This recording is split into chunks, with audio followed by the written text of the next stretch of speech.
All right. Thank you so much for coming on up here to the Sky Lounge for another edition of All Access Pass. I'm your cruise host, Jason. Whether you are live here in the room or watching back in your bedrooms, we are very, very glad to have you with us. Today, I am honored to be joined by a legendary group. Talk about a group that has literally broken the mold for 60 years, almost 60 years that they've been together. Whether it was the black-white mold, not everybody was there 60 years ago, fun, I know. Whether it was the black-white mixed on stage, the interracial mold, or the male-female roles on stage, they were literally setting standards for decades. Do me a favor, let's hear it for Family Stone.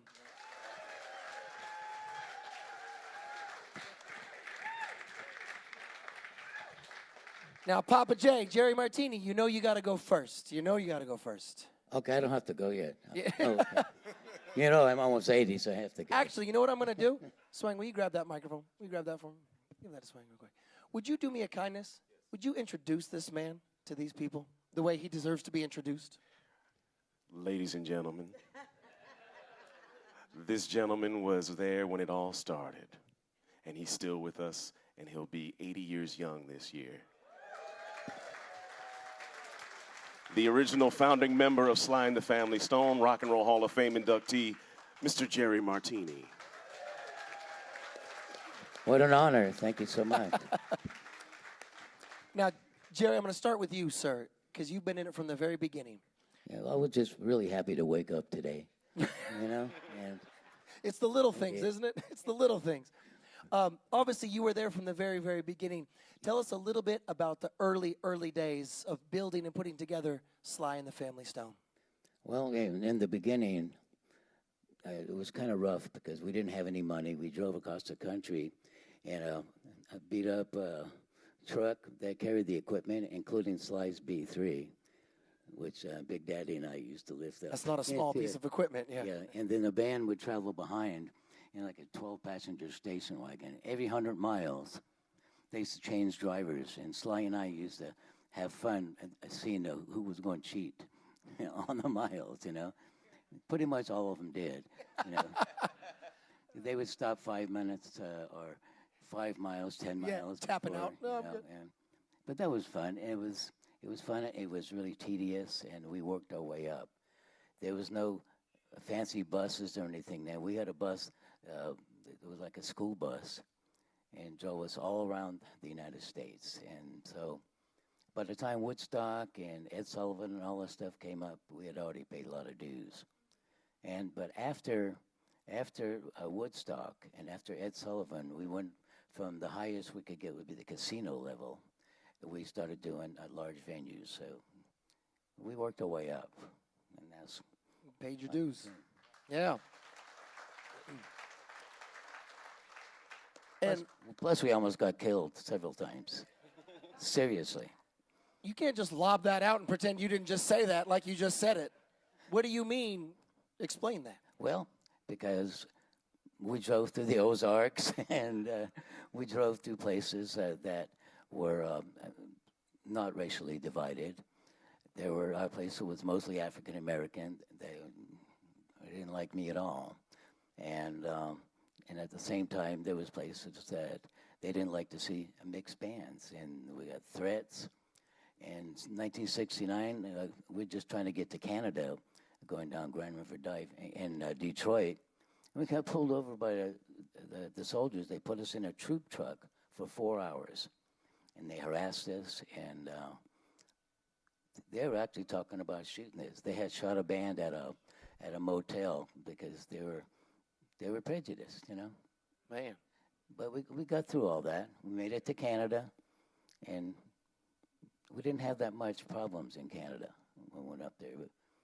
But the areas that we drove through, they were all segregated back then. And if I could ask, and this is a little bit of a personal question, an in-depth question, was it just because you guys were so close? If you're battling that kind of oppression everywhere. If you're in an African American or a black area, you and Greg probably aren't as accepted. And then the other way, you go into an all white area, and then of course there's Sly and Cynthia and everybody else that aren't as accepted. Why not just shift the band into all white or all black? And I'm setting that up for you to answer in that way. Well, because it was part of Sly's plan. And Sly's daughter knows that. I mean, he planned out every bit. Like I asked him when I was over his house. I said, I know at least 3 brothers that play way better than me. He goes, but you're the one I want. Because he wanted to have a racially divided Diverse, band. And girls out front, which the girls always had to be in the back then, you know. And so it was all part of his plan. I mean, Cynthia was right out front playing trumpet and singing right next to you the whole time. Yeah. You're on record as saying that was your sister. You felt like that was your sister. Yeah, because I never had a sister. She was it, you know. And you also knew at that point in time there was a daughter that was coming along that you had a feeling was going to be in the band. And she might just be on stage right now. It's very possible.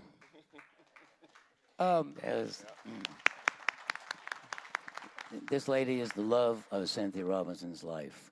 You know, she told me things that she just couldn't wait until she got old enough to join us.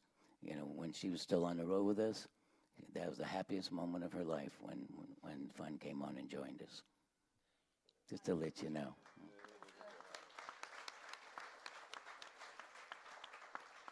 If you don't mind, introduce this fantastic crowd to the gentleman sitting to your left. Okay, folks. No, right next to you. Right next to you. No, don't look around. Introduce this crowd to that man right there. This is Jimmy McKinney. We've been together a long time. And we're both short, that's why. We're pretty comfortable.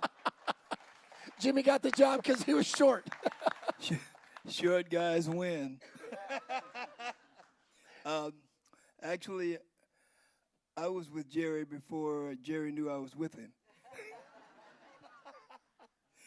When I was in 8th grade, which was a long time ago, back in yesteryear, my music teacher had a special assembly for us, and it was like a surprise assembly. So we were in the music department. It was right in the beginning of the 8th grade, and so the curtain opens, and the first person that we saw was Bill Cosby. He was there because he was a friend of my music teacher. So we said, wow, look at this. You know, so we were like, man. So then they closed the curtain, he talked, and then the next time they opened the curtain, it was Sly and the Family Stone. The whole band was there. And what's amazing to me was this was before they had any records out, and Sly was a DJ in the Bay Area, back in Oakland. I'm from Oakland, California. So we used to listen to Sly every day. We used to listen to your daddy every day. And so when we saw the band, then the guys in the music department, we ended up putting together our band the very next day. We knew what we wanted to do. So it's just so beautiful for me to be here and playing with Jerry and knowing the whole band. When we grew up, I knew her mother really well when, you know, like through junior high and high school. We used to practice together and always just be friends with her and Freddie and Sly and Larry Graham. He used to live right up the street, their original bass player. So I just have enjoyed myself. I'm so glad to be here today, so I could just tell you that. That's wonderful. Jimmy, would you be so kind to hand that microphone down to that fabulous young lady? Now, first of all, you obviously come from royalty, and you are royalty. Tell everybody a little bit, just in case anyone doesn't know who your mother and father are. We've alluded to it, but... Hey. So, my dad is Sly. My mother is Cynthia Robinson, the original trumpet player, big afro. And yeah, they're pretty awesome. I mean, even in my home life, they're just, I couldn't have been blessed with better parents. They never sugarcoated nothing with me in my whole life. They always gave me the real. And I'm just blessed to be their child. Well, Hey, you know what? I want to say something to everybody here. I want to give a big shout out to everybody here. You guys are amazing. The love that you guys show to us every year that we come is just so heartfelt, and I just want to thank you all for just the love and the energy that you give to us. We feed off of your energy.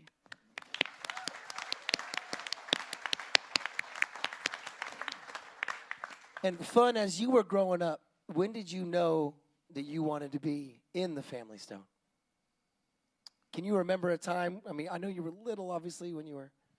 Actually, not till I got older. Like when I was younger, I was like, into rapping and beatboxing and break dancing. That was my thing. But it was just like, it was amazing. Like I would see how people would react around my mom and dad, and I would just be like, wow, they're pretty, must be pretty big or something. These people are acting crazy. People know you. Oh my God, Sly! Like what? That's just dad. That's my dad. So yeah, as I got older, though, I learned to appreciate the music more. Because you're older and you understand what's going on and understand the lyrics and you feel them more. As you're older. But as a kid, I really didn't know what was going on. I just knew that they kept playing the same songs over and over in the house. I was like, where the LL Cool J, Play something else. Right. And what is it like? What's it like for you to be out in front of the band that your mom and dad were in front of for so long? It's got to be a pretty cool feeling. Yeah, absolutely. It's a great feeling, and it's I feel honored that I could be a part of this story. Before it's all over. I'm a part of it in some way. So I'm blessed and thankful. Well, we're blessed and thankful that you are here. Gentlemen in the back. Actually, I'm going to give me hands for a second. You started the band in the beginning with Sly. Right, correct. You now have a gentleman sitting right behind you who plays in that spot. How did you find him, and what do you think now that you got him in that spot? I found him around 5 years ago, was it? Okay. Every March 15th in New York City at B.B. King's, we celebrated Sly's birthday. March 15th is his birthday. So I went to play and jam with Papagayo, this guy who plays there every year, before they closed B.B. King's. And I just got up on the stage, and then a little bit later, Swang showed up, Russell Swang Stewart. He has the same last name as Sly. And he played 6 instruments that night. He knew all the songs, plus he can do a whole Prince show if he wanted to. And he does in New York. So I was having a little bit of trouble with my lead singer at the time because being in that position, they usually develop something called LSD. That's lead singer's disease. And the guy that I had before, he was good singer and everything. But there was a few reasons I had to get rid of him. But you don't throw out your dirty laundry until you get some clean clothes, So I found Swang, and I called him up the next day. I said, hey, you want to play in a band? And he was already playing with another famous person. But he said yes. So I waited until he could come to us, and then I did what I had to do, which is part of my job. The hard thing to do is fire people. Sure. And I've had to do it many times because it goes along with the job. But I'm so glad I found him. Most of you have heard him already, right? Oh, yeah. Give it up for Swang. Yeah, yeah. Go Swing! Now, I asked Fun what it was like to be out front knowing her parents were in front of that band forever. What is it like to be out front knowing someone that I assume, if you knew all those songs, somewhat idolized, at least in some one shape or form? What's it like to be out front playing that role and being that guy in this band? Yeah, you do. Every time is like the first time.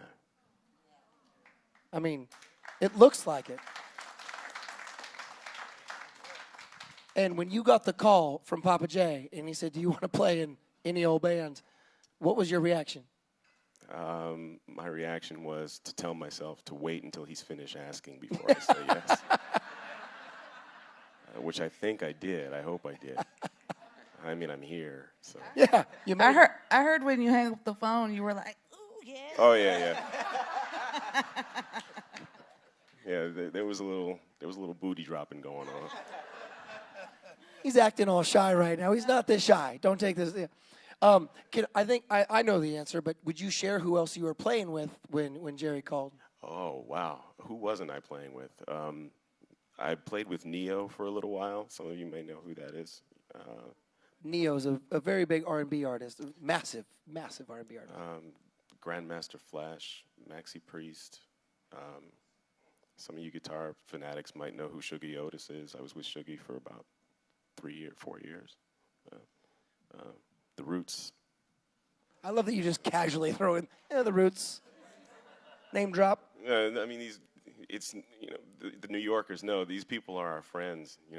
We see them at the diner. So. Now you get the duty of introducing the handsome man next to you. Okay. That would be or the guy right next to you, either one. Yes. Yeah. This is my friend and brother and an incredible drummer and even better human being. This is Frank Lepake.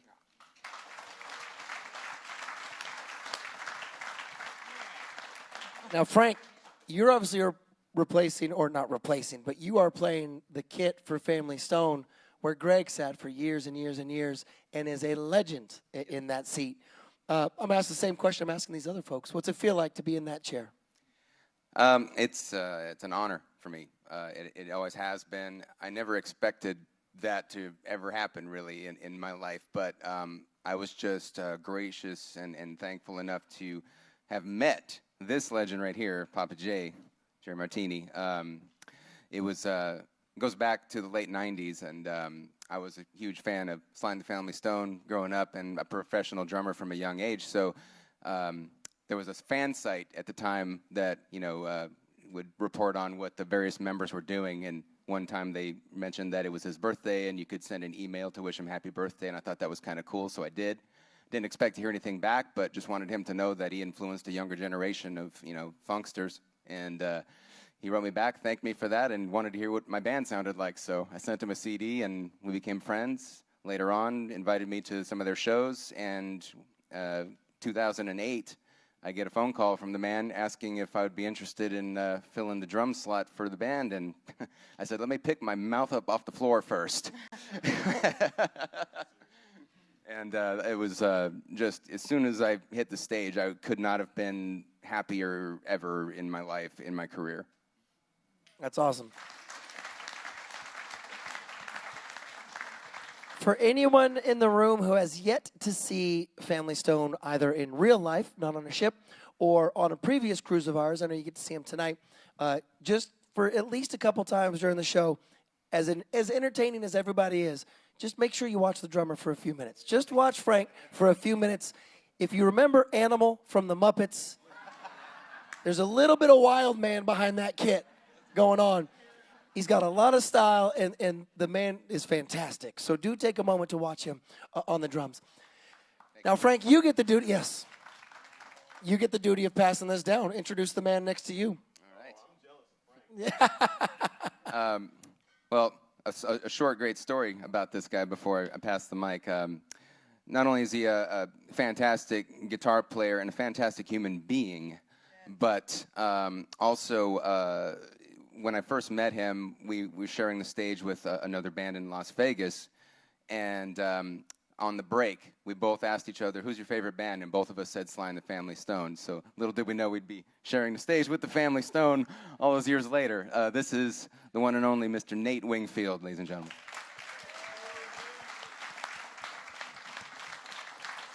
Right. And from that moment where you're asked by Frank what your favorite band is, when did you get the call, sir? Well, this was really funny because, again, we were all friends in Vegas, and the MD of the band, all of a sudden I get a call one day out of the blue, and he says, hey, Nate, how'd you like to play with the Family Stone? And I said, yeah, right, man. All right. Yeah. And he goes, no, I'm serious. And I said, yeah, right.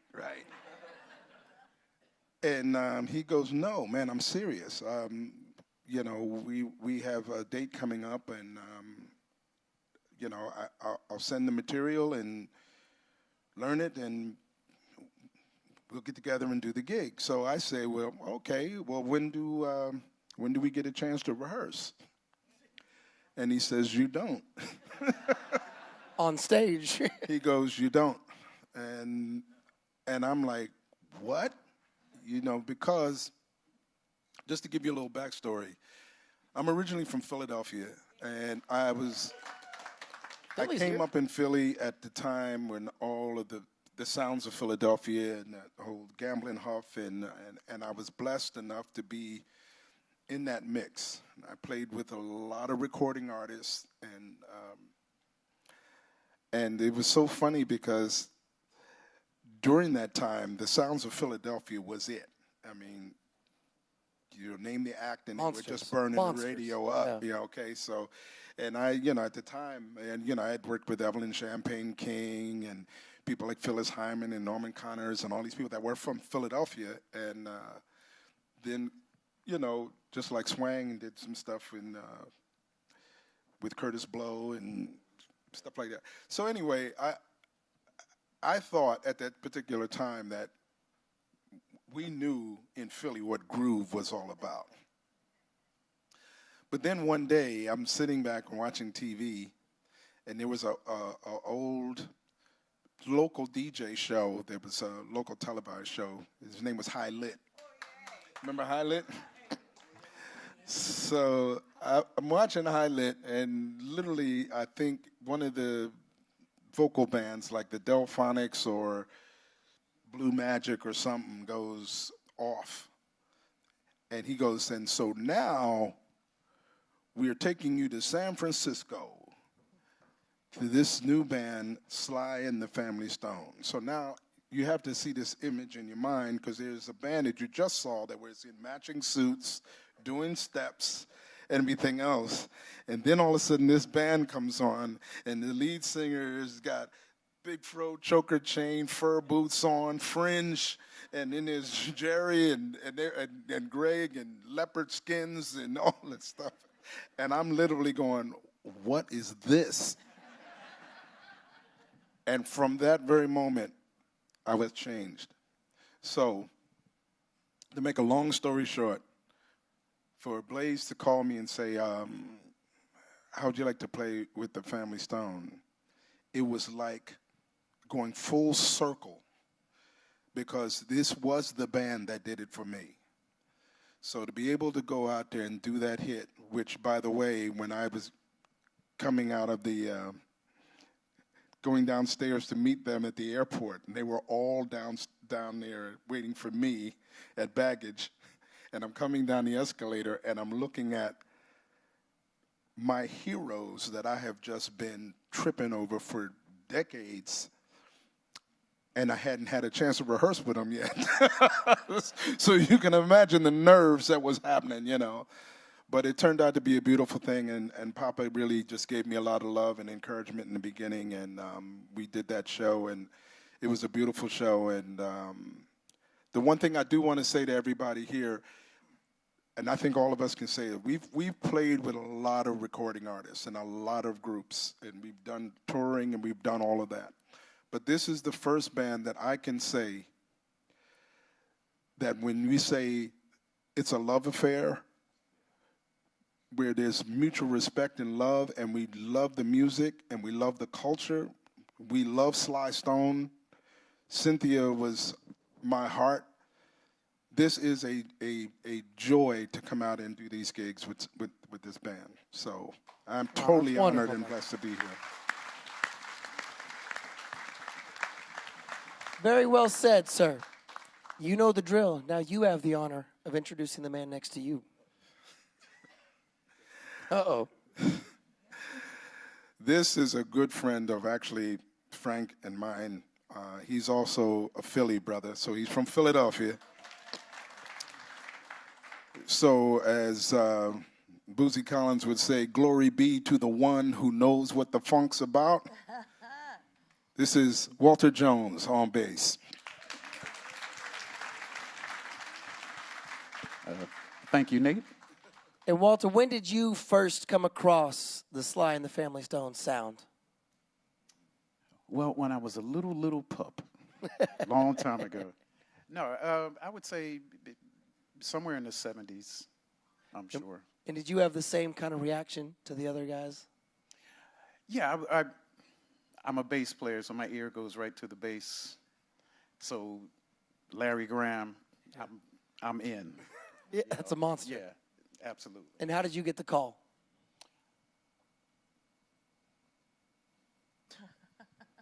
Yes. Okay. No, Do we want to actually- hear this story? Let's start No, there. no. Yeah. No, this will be my actual first time performing with the group, so I'm a newbie. So,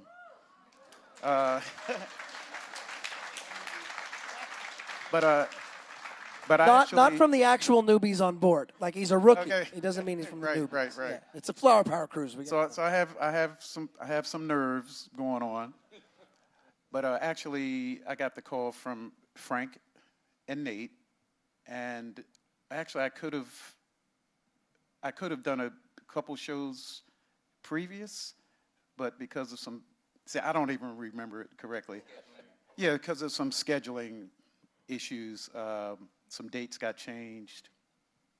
So it turns out this will be my first performance. And Did you get a chance to rehearse with the band, or is that a trend we're seeing? Yeah, they It just throw happens you that- in over here. They just throw you in. Get up on there. You can do it. Fun. He'll be fine. He'll be fine. it can happen that way a lot, but I did get a chance to go over the show once with Nate and Frank at Frank's house. So here's the so I have no excuses. Yeah. So here's the honest question then, sir. If tonight is your first performance, you obviously, I'm assuming you still feel little butterflies, even as a performer getting on stage. What are you expecting from tonight? Oh, to get funky.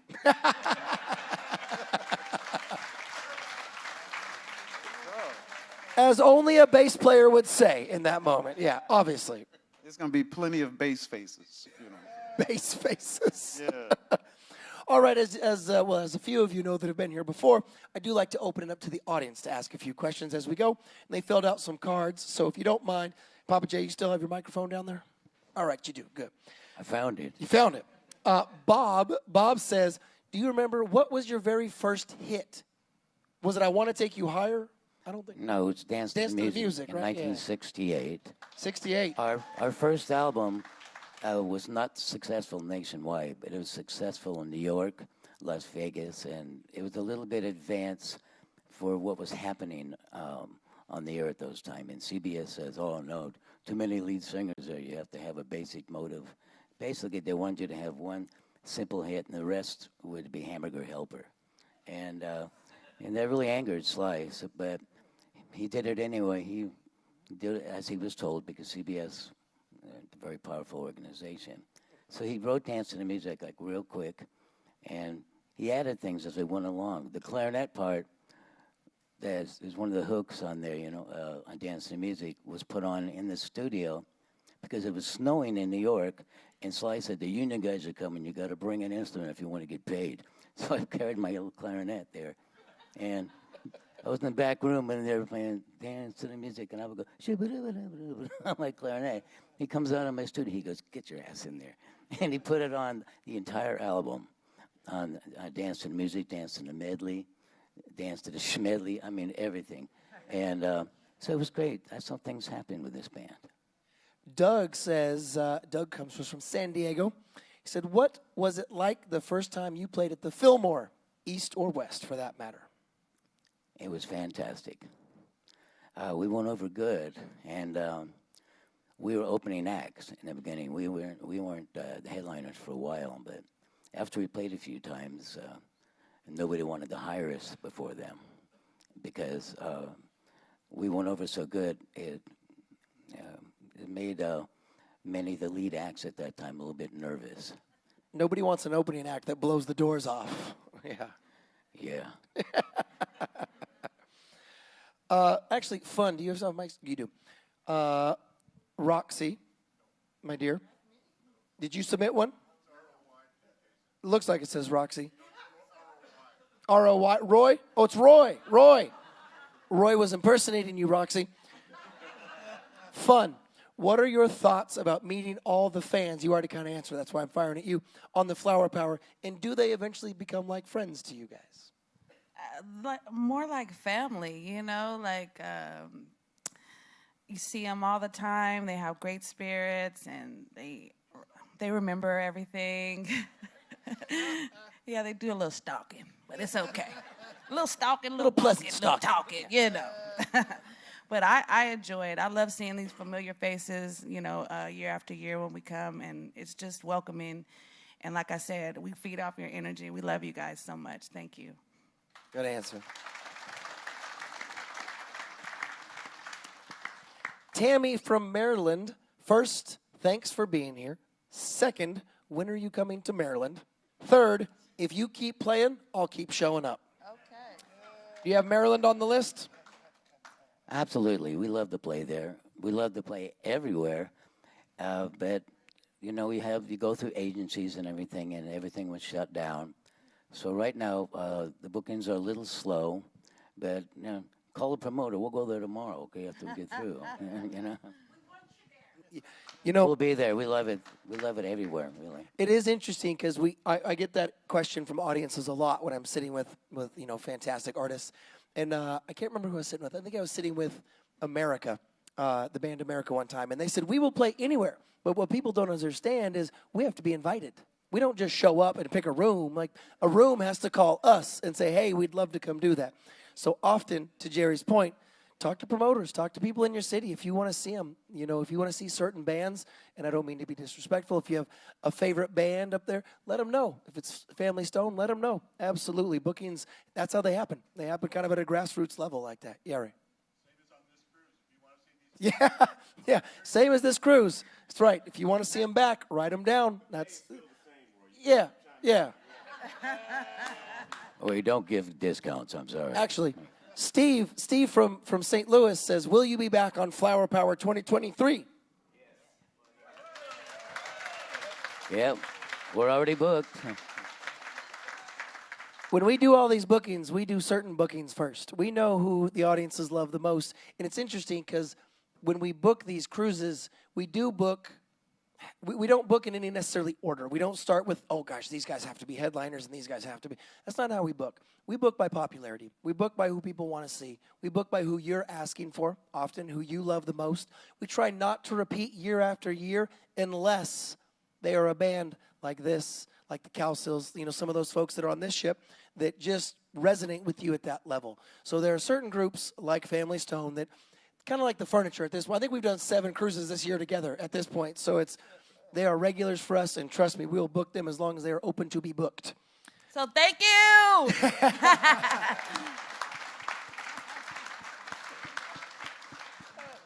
Ellen comes to us from Round Rock over in Texas. Can you talk about your experience at the Summer of Soul concert and the Questlove documentary? That's you, Papa J. Okay, I remember 1969, sort of. No, I do.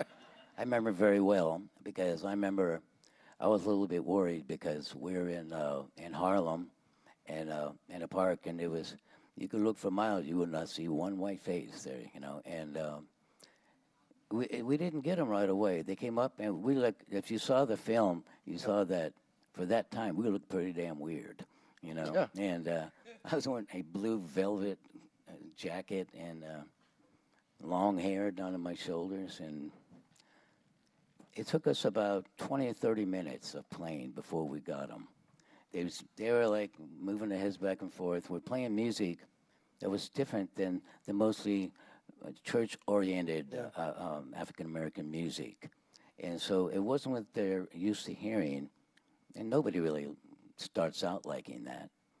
But about halfway through, he started to get him, and once we had him, boy, we jumped on it. And it ended up being a fantastic concert. And the same thing at the Apollo Theater. They were yelling at me when I walked out on stage. And then Sly made me play by myself. As soon as I could move. I just closed my eyes and started playing some blues, and one of the ladies in the audience said, "Send that boy out here." And then the guy started laughing, and it's like 1, 2, 3. And then from then on, I got so much respect there. It changed my life. That's great. If you haven't seen, like I said in the beginning, if you haven't seen some soul, it really is wonderful. And there's a great comment, right, when they're talking about Sly and the Family Stone, and you'll appreciate this, Frank. One of the guests who was at the concert said, and then a white boy sat at the drums. We had never seen a white boy sit at the drums, and we were worried. And then he played, and that was it. I mean, you guys really were, though. You were trend setting at the time. You were breaking down barriers left, right, and center. And we kind of talked about at the beginning, Cynthia up front, that was new. You know, like you said, the women were supposed to be in the back, and they certainly didn't have starring roles, and on an instrument, no less, not just as a vocalist, and a couple of white guys, and mixed in with, and it really took off, though. You could see it in the movie, to your point, that you could see people kind of like bobbing their heads, and then all of a sudden you could see that you guys really owned that concert eventually. And it's a beautiful, beautiful movie, and I hope you take a chance to watch it. Because you also won some awards for it, did you not? We got an Oscar for the movie, which is good. Didn't seem that way in New York way back then. You should have seen what they looked at us like when we were taking the subway to work down in the village. And we were wearing our gig clothes. They stood about 10 feet away at least. And these guys are weird. And then some, and here we are now, 60 years later. And I'm still alive. That's amazing. Papa J, could I give you to hand that mic? Or unless you still have your Swang. Nope. Or yet. Swang, we have one last, and I'll get to that in a second. I want to ask you the one last question before we go. What can people expect from a Family Stone concert on the pool tonight at 11 o'clock? Just expect to stand up and not sit down and enjoy yourselves and keep dancing and keep singing and keep hand clapping. And the one thing that we pride ourselves on is... Turn your phone off. Yeah, it's turning our phones off. We take everything that God gave us and we leave it on that stage every time. So I get asked, there's an interesting concept on board these cruises where people think the main stage is for the headliners and the pool is our secondary stage. I want to explain something very clearly. We do not look at it like that, not even kind of. When we are booking acts for this, we have absolute headliners on our pool stage. We look at it as the pool stage is the party stage. The theater, you can get up and dance a little bit, but for the most part, the theater is the sit-down enjoy show. Yeah, you get up and dance a little bit, but the pool stage is where we go and let it all hang out. So when we put acts out there, like Family Stone, please do not think for 1 second that, when are they going to go in the main theater? That is not how we view it. We don't want them we've had them in the main theater before, and they killed. But we don't want them in the main theater purely because we want them somewhere where you can get up, you have space, you can move, you can dance, you can have a good time. There's not somebody behind you and telling you to sit down. That's why they are by the pool. So please understand, it is a compliment that we have them by the pool. We love it. The last comment before we let you go. Rick from Houston wants you to know this is a comment only for all of you. Of the many concerts I've ever seen, Sly and the Family Stone will forever have put on the very best show of all. We love Texas. We play all over Texas. Thank you, Rick. Papa J, do you have any last words before I let you guys go? Yeah, I just want everybody to have a good time tonight. Not too many people should jump in the pool when we're playing. But if you feel you got to do it, then keep dancing, okay? In the shallow end, preferably. Fun, anything you want to let us go with? Thank you for letting us be ourselves. Yeah. Thank you so much for being with us, everybody. Do me a favor. The Family Stone!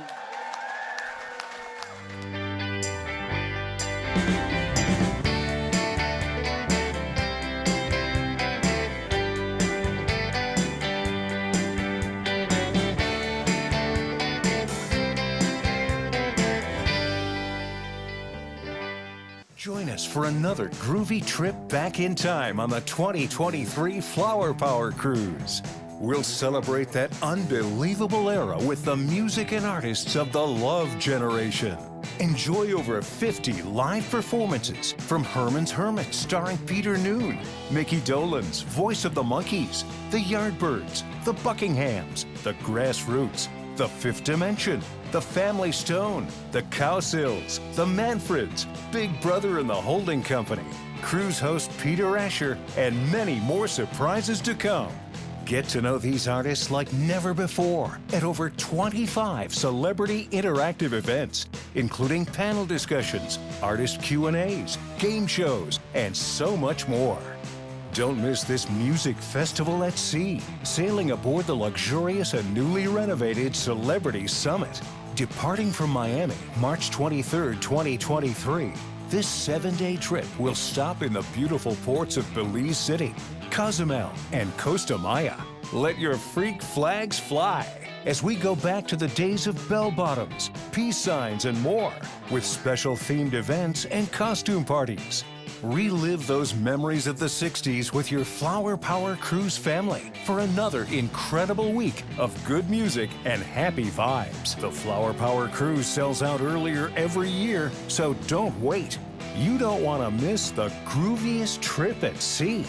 Plus, check out our 70s rock and romance cruise sailing March 16th to 23rd, 2023. Sail these 2 trips back to back, and you'll receive even more incredible savings.